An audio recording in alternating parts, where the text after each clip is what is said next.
Welcome to the Good Old Days of Radio show. This is John Tefteller, your host. It's Halloween month. It's October, of course, and that means Halloween, and that means we are going to continue on with our special tribute to Mr. Boris Karloff. We have Boris Karloff broadcasts to be aired on Tuesdays and Thursdays on the Good Old Days of Radio show every week for the month of October. And for many of those broadcasts, we have special guest, Miss Sara Karloff, Boris's daughter. And we are going to do today an episode of Suspense from 1945, I believe, called Drury's Bones. Before we do that, just welcome Sara to the Good Old Days of Radio show. Thank you very much. I'm having a wonderful time. Well, that's good, because we're having a wonderful time listening to all these great programs that your father did so many years ago. Do you have any particular recollections about him being on the Suspense radio show? Well, I can remember really enjoying listening to some of them and being frightened right along with everybody else, and also being enchanted with the wonderful writing done for radio at that time, the twists and turns and the imagination. Do you have a favorite of your father's films? Is there one that stands out to you as something you like personally the best? Of his films? Mm-hmm. Targets. Targets. That's one of the last ones. Yes, it is. Peter Bogdanovich did that, right? Yes, he did. Peter wrote it, performed in it, directed it, and my father really enjoyed working with Peter. I did have a chance to meet Peter and express my appreciation for the film and his job, and how much my father enjoyed working with him, and how much my father enjoyed and appreciated Peter's talent. Yeah, because that came out, I think, in 1968, so it was a year or so before your father passed away, right? Yes, and it came out during the assassination of Bobby Kennedy and Martin Luther King, and the film itself is about a sniper, and it's as appropriate today as it was when it was made, and essentially my father is playing himself, an aging horror film star. And it represents my father's own, I think, philosophy that the real horror is on the streets and not up on the screen. Yeah, that's interesting. Well, anyway, everybody needs to go see Targets, especially with all the things going on in the world and all that. And indeed. Make it very a timely event to do that. All right, yes. Well, we're going to reach back way before 1968. We're going to go back to 1945 and an episode of Suspense. For those new listeners who are just joining this series because of the salute to Boris Karloff and the appearance of Sara, Suspense was a long-running radio anthology program, began in 1942 and was actually one of the last programs to go off the air in 1962, one of the very last of the vintage radio shows to end. It ended in 1962. During the 20-some year run, they did all kinds of stories, primarily stories of murder and mayhem, but every once in a while they would drift off into fantasy or light comedy. They had Jack Benny on one and Fibber McGee and Molly on one. And then they would occasionally use the great stars of stage and screen, especially some of the horror stars. And Mr. Karloff appeared on several of them, one of which I believe is possibly lost, although I may have it here somewhere. He did a program called Wet Saturday, which I'm sure I have a transcription disc for, but I haven't been able to find it. In any case, the one for today is called Drury's Bones, and we're going to listen to that, and then we'll get a few comments from Sara after that, and have fun. Here we go. Now, Roma Wines present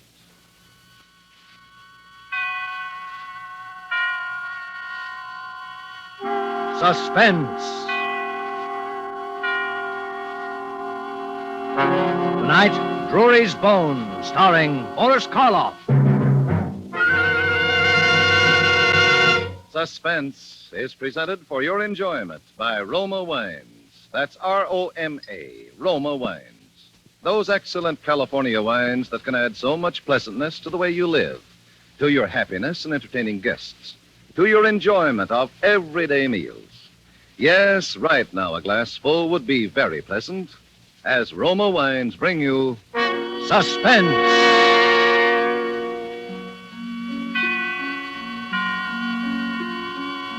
This is the Man in Black, here for the Roma Wine Company of Fresno, California, who tonight from Hollywood bring you as star Mr. Boris Karloff in the remarkable history of a Scotland Yard inspector who found himself in surely the most ironic predicament ever to confront an officer of the law. And so, with Drury's Bones and with the performance of Boris Karloff, we again hope to keep you in suspense. The events that are covered in this report began on the night of December the 28th, 1910, although I didn't know it at the time. But it was on that night that I opened my eyes to discover that I was lying behind some trash barrels in a dark London alleyway. Thunder was ripping the skies apart, and the sheets of rain that were pelting on my unprotected body had soaked me to the skin. My head was aching unbearably. As I automatically tried to rise, I found I was so dizzy that I had to hold on to the barrels for support. I reached up to feel of my head. My hair was a mass of clotted blood. In my numb mind, I could feel only one urge. I had to find a lighted building somewhere where someone could get me warm clothing and call a doctor. It seemed hours before finally I saw an office building in which a light was burning and gratefully stumbled in its direction.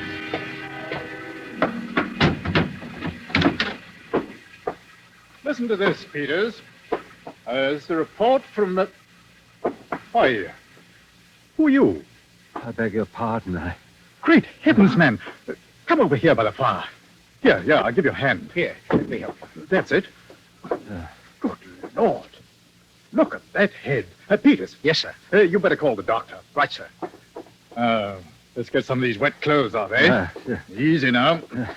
This is very kind of you. Now the trousers. That's it. Robbed, eh? I suppose so. Suppose. Yes. You see, I don't know. Oh, come, sir, you must know whether or not you had a pocketbook. There's nothing here now, certainly. There's nothing? Who are you, by the way? Huh?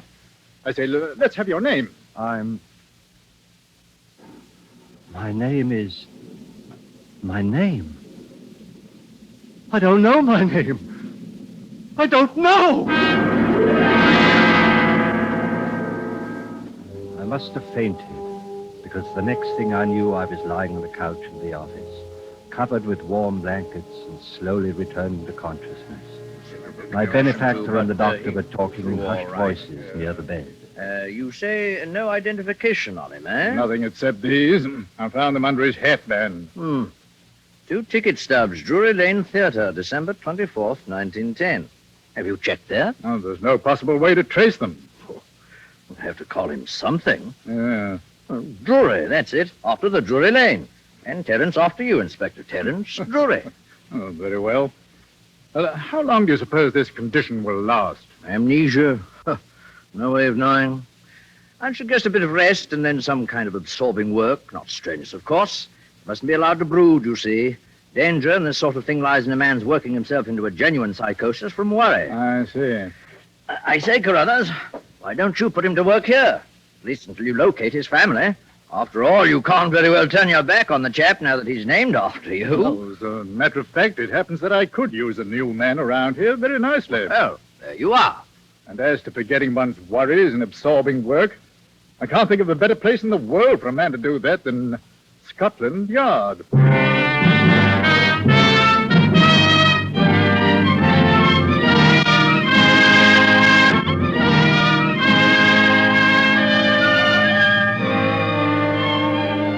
Tonight for Suspense, Roma Wines are bringing you Mr. Boris Karloff, whom you've heard in the prologue to Harold Swanton's radio play, Drury's Bones, tonight's tale of Suspense.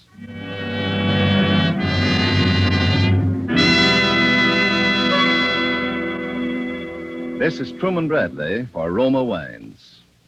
When you listen to the friendly advice of Miss Elsa Maxwell about hospitality and gracious living, you realize that here is an authority who talks plain common sense all the time. I'm talking to men as well as women when I say that the finest hospitality is always simple, sincere, moderate, and natural, never the opposite. And so I am always emphasizing that the nicest, simplest, most sincerely flattering hospitality is to serve your guests some Roma sherry. With its golden amber color, its delicious, tangy, nut-like flavor. It's not only supremely enjoyable before dinner or in the afternoon, it's smartly correct, a genuine compliment to your friends and to yourselves. And please don't worry about special glasses. It is perfectly correct to use any nice glasses that are handy. Well, Miss Maxwell speaks more authoritatively than I can, but I will add this. Roma Sherry, like all famous Roma wines made from California's magnificent sun-ripened grapes, brings you all their fine flavor, aroma, and color, is unvaryingly good, always enjoyable, thanks to the age-old wine skill of Roma's noted wineries located in the choicest vineyard areas of California. Yet all this goodness and pleasure is yours for only pennies a glass. Remember, more Americans enjoy Roma than any other wines. Roma, R-O-M-A, Roma wines. And now it is with pleasure that we bring back to our soundstage Boris Karloff as Inspector Terence Drury, who resumes his report on the case entitled Drury's Bones, a tale well calculated to keep you in suspense.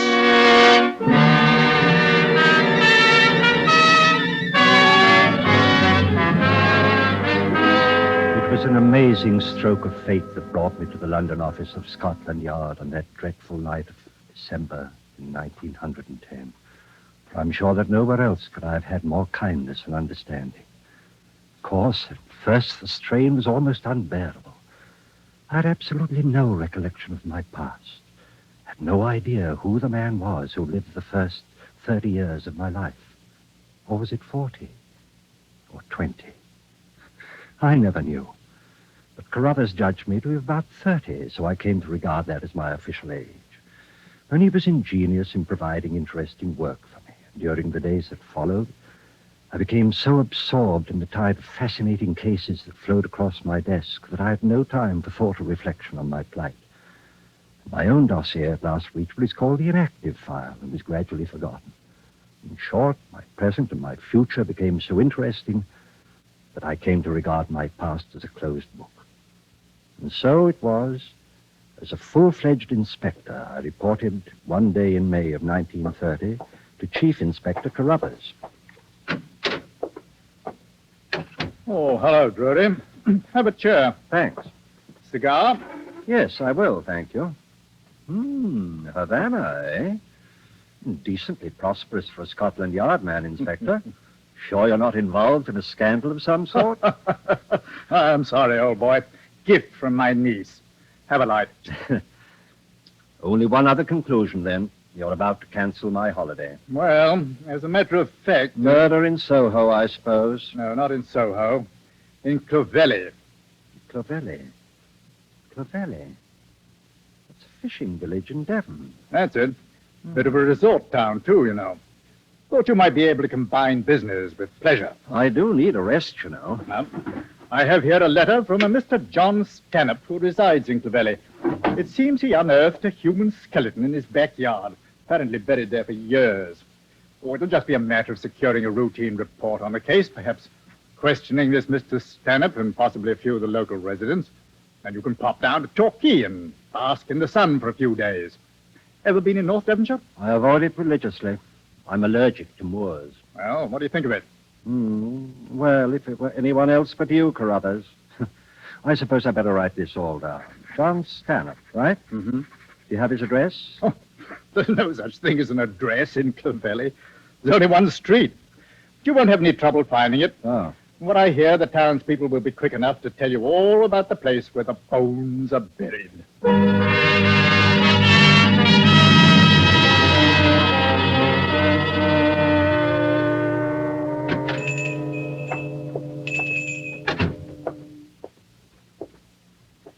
How do you do, sir?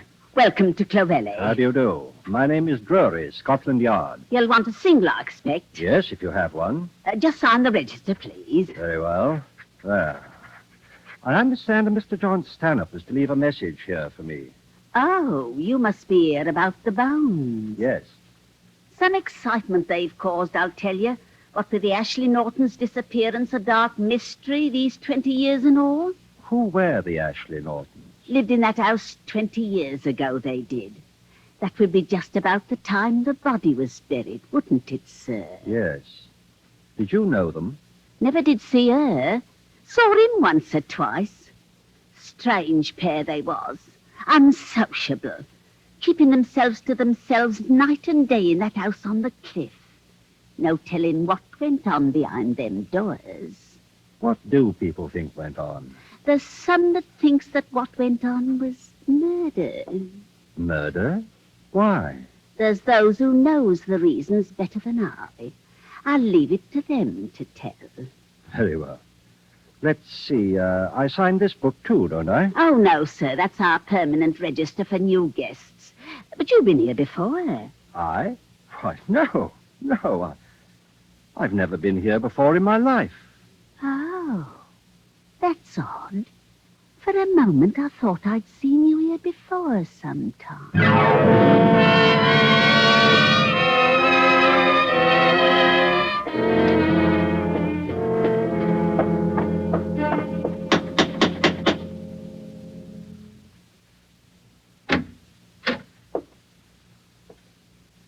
Mr. Stanhope? Yes? Inspector Drury, Scotland Yard. Oh, happy to see you, Inspector. Come in, please. Thank you. I must apologize for the condition of the place, Mr. Drury. The events of the past few days have been a bit upsetting, to say the least. I should think so. Like a spot of sherry? Why, thanks, yes. I had rather an enlightening conversation with Mrs. Tumley at the inn last night. Oh? Seems the townspeople are quite certain it was a case of murder involving some people named Ashley Norton. Yes. Roger Ashley Norton. His wife was named Sara. Did you know them? Oh, no. I'd never met them. Very few people had. You see, that was 20 years ago. The house originally belonged to my brother. He died in 1925, and I didn't come into the property until after that. I know it's natural to jump to the conclusion of murder when one uncovers human bones, but is there any reason to suspect a motive? Did anybody disappear suddenly? No one but the Ashley Nortons. I see. There's nothing to go on but gossip, and it's all highly circumstantial, of course. Ah. You see, my brother was renting this house to them furnished by the year, payable in advance, and so he rarely had occasion to call on them. But when the regular check failed to arrive on time, he paid them a visit. The house was vacant, and it was immediately clear that no one had lived in the place for the last 2 months. Your brother made inquiries, of course. Oh, yes. No one had seen or heard from them for at least 2 months before. And what date was that, Stanhope? Now, let me see. That was December of 1910. I'm sorry. It's quite all right. Here, let me... No. The maid will attend to it. Let me get you another. Not right now, thanks. Well, would you like to examine the garden? The garden? Yes. Where the bones were discovered. Oh, yes, of course. Out through the French windows. Here to the side, I take it. Yes. Here we are. Just over here, Inspector. See. And the tree stood about here, eh? The what? The holly tree. I must admit you're a jolly fine detective, sir.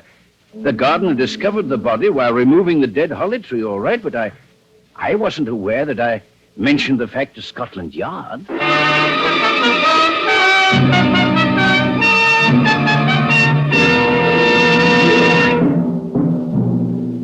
It was in my room at the inn late that night that I first began my notes. I include them now in this report, just as I wrote them then. Clovelly, Devon, May 18, 1930. The feeling that this is all a book that I've read or a play I've seen somewhere in the past has taken hold of my very soul. And the terror that grips me when I think of the future makes rational thought very difficult. But nevertheless, I have resolved to pursue the investigation until I am certain that there is no further doubt. I must discover someone who knew Ashley Norton intimately, his profession, his habits, his personality.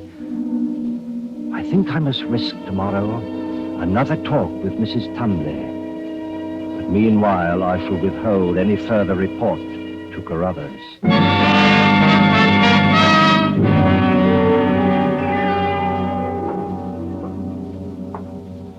Now, Mrs. Tumley, you said yesterday that there were some people here in Clovelly who knew the Ashley Nortons rather well. Did I? Yes, Mrs. Tumley. Well, it might have been Effie Wilkes I had in mind. Who was Effie Wilkes? She was the Ashley Norton serving maid, sir. And where is Effie Wilkes now? Oh, she disappeared, sir. She disappeared. The same time they did, sir. And not a sight nor sound of her since. Not these 20 years. Who else? Who else knew the Ashley Nortons? Only t'other one I could think of would be Ben Sykes. Blind Ben, they call him now.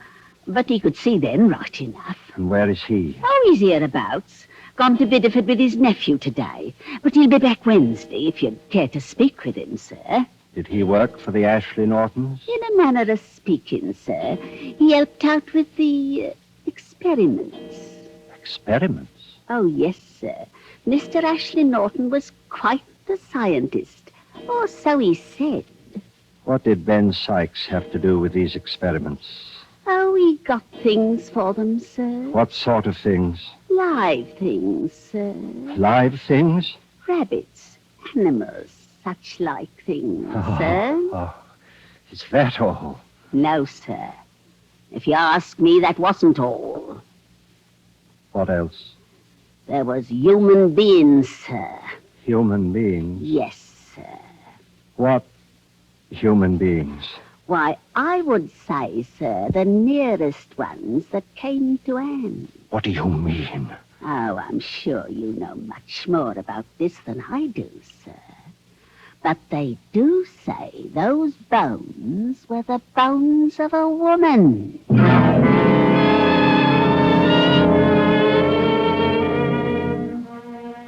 Carruthers wired today that he expects to locate the serving girl, Effie Wilkes, within a matter of hours. That means at least that she's alive. And it also means that her testimony will complete the case. And I can no longer deceive myself as to the outcome.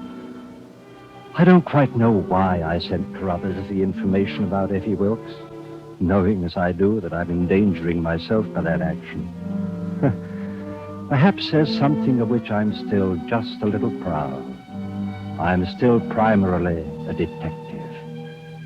Well, I shall pursue this investigation impersonally and logically until the very last link in the chain. That link is Ben Sykes. Blind Ben. There is only one fact in which I can take some faint hope. Ashley Norton was a scientist, presumably a doctor. And I can find no faintest memory in myself of any specialized scientific knowledge whatsoever. For Ben Sykes' nephew is going over to Bideford today to bring the old man home. I shall go along and talk to him on the ride back. So you're Ben Sykes? Aye, Blind Ben, they call me. But eyes are none. I can keep up with the best of them. What's your business in Clovelly, sir? Come to ask you some questions about Mr. Ashley Norton. Haven't we met before, sir? Not that I remember, Ben. Your voice is, oh, well, what sort of questions, sir? Perhaps about the experiments. I'll say naught of the experiments, sir. They were the master's private business. Very well. Did you know Mrs. Ashley Norton? Sara Ashley Norton? I did, sir. And no finer woman ever walked the earth. Did he love her? He loved her more than life itself, but... But what? Well, she helped him with his experiments. She was condemned hereabouts for that, but she helped him all through these long months until she went away. Hi there! Look out! Ida, Planet is on the road!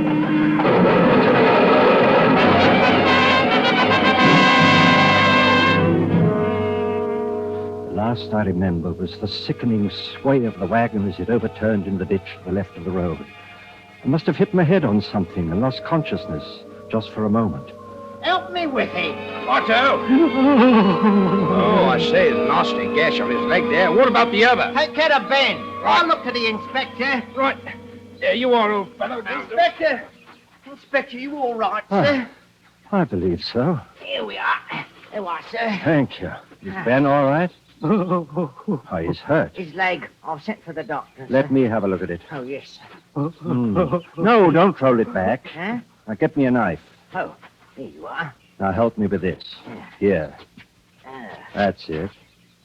Compound fracture and bleeding pretty badly. Have you a handkerchief? Ain't clean enough for a bandage. It isn't a bandage. Now, get me a small stick. That's it. Now, around here, just below the patella. Now, hold on to that and relax it when I tell you. Yes, sir. Tibia and fibula, both compound. Dislocation of the talus. Need X-ray immediately. What? I didn't know you was a doctor, sir. Huh? What? Neither did I.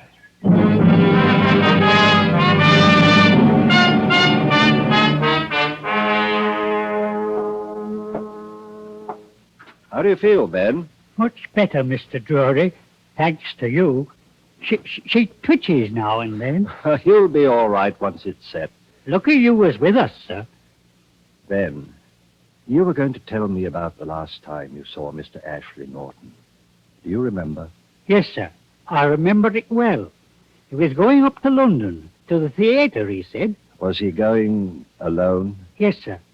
Mrs. Ashley Norton had gone on ahead to do some shopping, he said. Ben, do you remember when? What theatre? Yes, sir. It was Christmas Eve, and the theatre was Drury Lane. Yes, I know. I guess I knew it always. Asking your pardon, sir, I'm an old man, and I can say things without anyone getting angry about them. Yes, Ben, what is it? Well then, sir, you seem like a man who's running away from something. Oh, running. I wouldn't run away from it any longer, sir, if I was you. Ben, I believe you're the only one of us who isn't blind.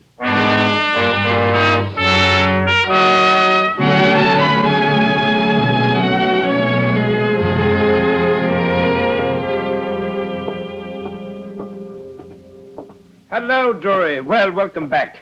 I say, though, the chief's been trying to get a hold of you all day. Yes, I know. Is Chief Carruthers in? No, he had to meet someone at the train. He'll be back soon, though. When he wants me, I'll be in my office, finishing my report.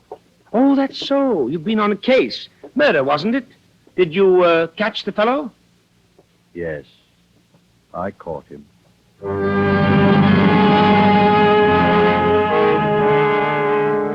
There's little now that needs to be added. Christmas Eve, Drury Lane Theatre. And Ashley Norton went alone, he said, because his wife Sarah had gone on ahead. And the medical training, it came back to me when I needed it as though it had been my life, my former life. There can be only one conclusion to this report. Sara Ashley Norton was murdered by her husband. The case is closed. Signed, Roger Ashley Norton, formerly Terence Drury.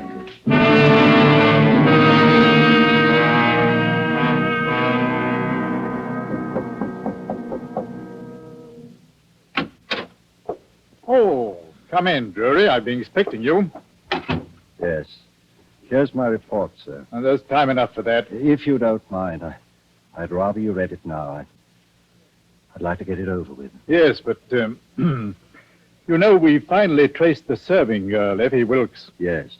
If you don't mind. And through her, we traced someone else. Does it really matter now? I think perhaps it does. You may show in the witness, Peters.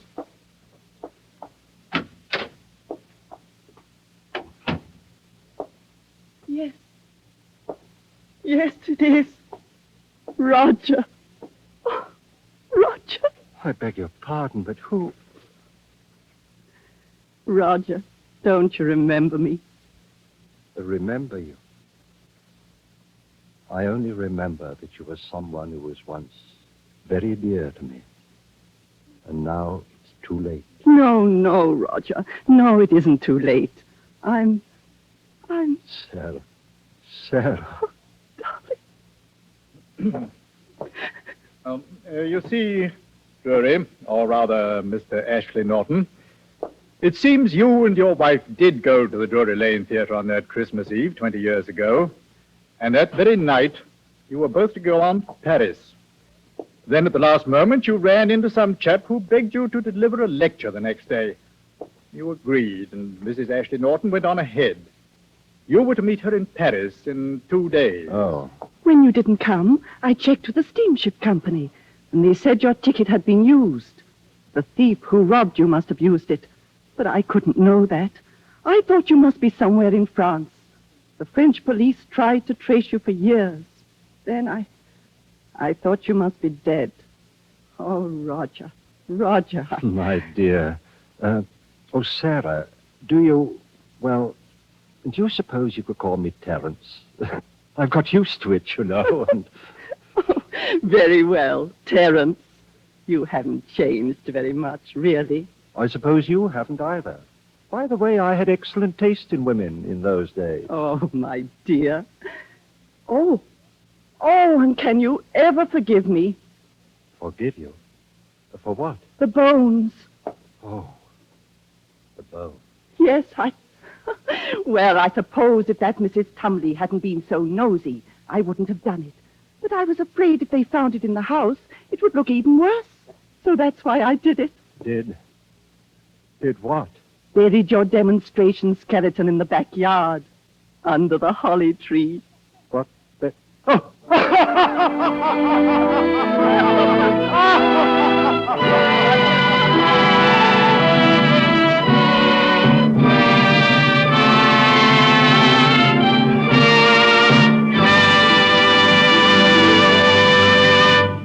And so closes Drury's Bones, starring Boris Karloff. Tonight's study in Suspense. Suspense is produced, edited, and directed by William Spear. There is no reason at all, Elsa Maxwell says, why everyone should not have the enjoyment of Roma wines with everyday meals and when entertaining friends. These superb wines of California are so delightful to the taste, so very delicious with food, so smartly complimentary to friends who are your guests. It seems a shame to me that some people still miss out on such wholesomely simple, moderate, and inexpensive pleasure. But of course, Miss Maxwell, millions already do know and enjoy Roma wines. In fact, more Americans enjoy Roma than any other wines. And that can only mean Roma wines are California's finest, always extra good, unvaryingly fine in flavor and quality, yet only pennies a glass. Roma, R-O-M-A, Roma wines. Next Thursday, same time, you will hear Mr. Joseph Cotton, a star of Suspense. Presented by Roma Wines, R-O-M-A, made in California for enjoyment throughout the world. This is CBS, the Columbia Broadcasting System.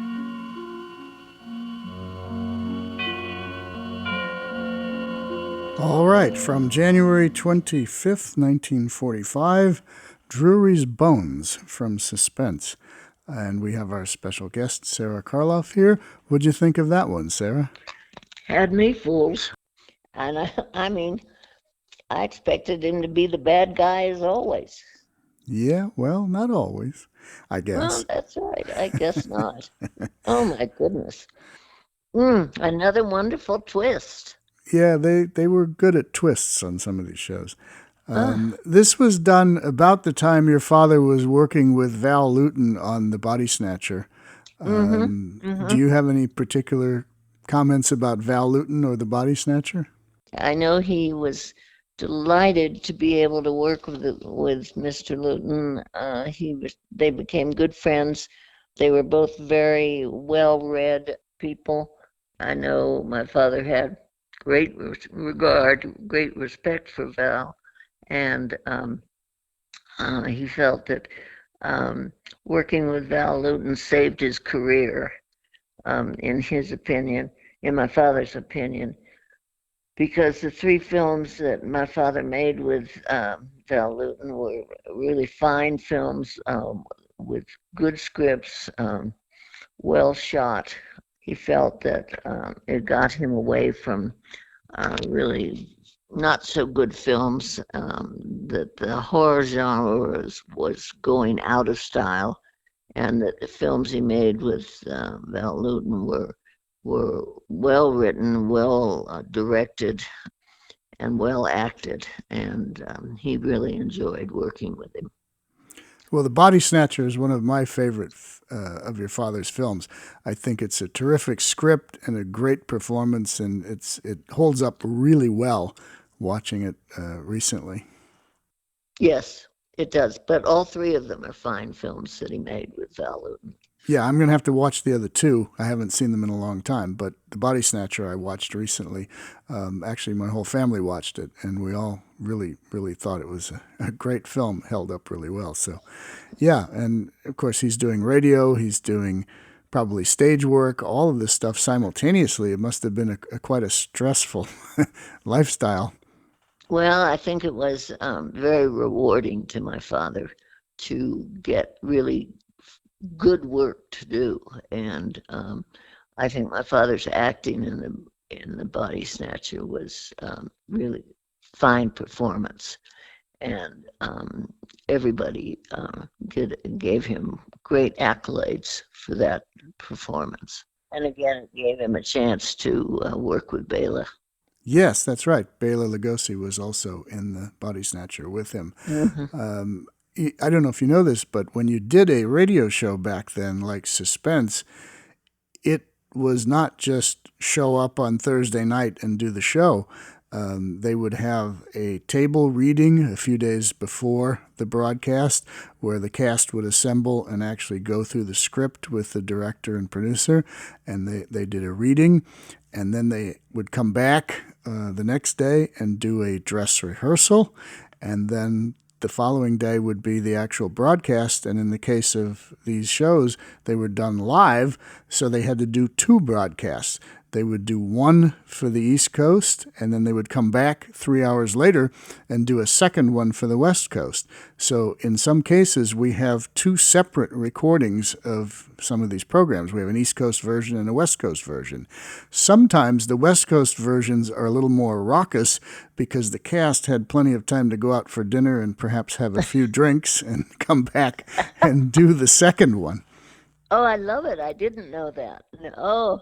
Well, that's why I was saying it must have been quite a strain on your father to be shooting a film during the day and somehow have time to run to the radio studio to do a read-through and then a dress rehearsal and then two performances and then back on the set early in the morning for a film. That's a strenuous lifestyle.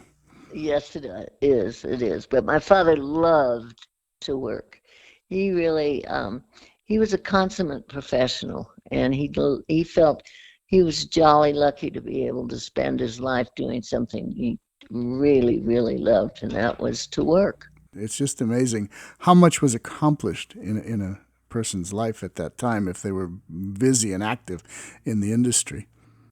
Oh, indeed, and he worked very hard in long hours, but he loved what he did. He really did. He loved what he did. Well, that's great to hear and great to know. All right, we're going to wind up this particular broadcast of the Good Old Days of Radio show. We'll be back on Tuesday with Tuesday is normally our comedy day, and we're going to kind of stick to that on Tuesday because we're going to have an episode of the Spike Jones Show, but it's going to have Mr. Boris Karloff as the guest, so it will fit right in with what we're doing. And then on Thursday of next week, we'll be back with Sara Karloff again and an episode of Inner Sanctum. So either way, you've got Boris Karloff for the entire week of this week and the entire month of Halloween on the Good Old Days of Radio show.